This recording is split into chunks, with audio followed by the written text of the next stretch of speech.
डब्याला नेताना साधारणतः जे वर्किंग असतात ते डब्याला नेताना 2 ते 3 पोळ्या 4 पोळ्या आणि 1 वाटी मला वाटतं भाजी असते फक्त.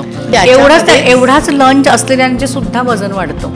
ते काय कमाल आहे. कारण त्याच्यामध्ये काय असतं, जेव्हा तुम्ही जेवण करता तेव्हा तुमच्या ताटामध्ये निम्मा पोर्शन ही तुमची भाजी आणि तुमचं सॅलड पाहिजे. निम्म्याच्या वरती म्हणजे 60 ते 70% पोर्शन तो, आणि उरलेला पोर्शन तुम्ही 1 पोळी किंवा 1 भाकरी त्याच्यात वापरायची. बरं, त्या जेवणामध्ये 1 वाटी भाजी घेतलीत, 1 वाटी तुम्ही सॅलड घेतलं आणि त्याच्याबरोबर समजा अर्धी वाटी डाळ घेतलीत आणि 1 वाटी भरून दही घेतलं, तर तुमचं पूर्ण अन्न तयार होतं. तुम्ही खाण्याची पद्धत बदललीत की तुमचं पोषण मूल्य पूर्ण व्हायलाच मदत मिळते.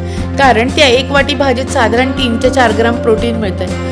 तुम्ही पनीर त्याच्याबरोबर घेतलं तर परत 5-6 ग्रॅम प्रोटीन मिळतं आहे. गोड घेतलं तर परत 5-6 ग्रॅम प्रोटीन ॲड होतं. साध्या पोळीमध्ये सुद्धा 2 ते 3 ग्रॅम प्रोटीन असतं. सो अशी 20 ते 25 ग्रॅमची तुमची थाळी जर व्यवस्थित तयार झाली तर तुम्हाला काहीच प्रॉब्लेम नाही. पण मग अशा वेळी संध्याकाळचा जो डाएट असतो, म्हणजे बऱ्याच वेळा किंवा तुम्ही एक्सपर्टकडे आता तुम्ही पण एक्सपर्टच आहात म्हणजे, तर किंवा विचारलं की 7च्या आत जेवा असं सांगतात.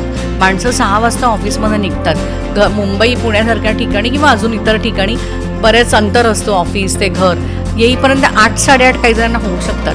अशा वेळी तो आहार घरी गेल्यावरती काय खायला हवं? हां, फक्त एकच काम करायचं, जर का संध्याकाळी खूप रात्री जेवण आलं तर हेवी जेवण करू नका. बरोबर आहे. तेलकट, तुपकट, तिखट असं घेऊ नका. मग काय घ्यावं म्हणजे अन्नासाठी? मग तुमचा आपल्याला पूर्ण अन्न दिलेलं आहे देवाने, जे सगळ्यांच्या घरी बनतं, डाळ आणि भात.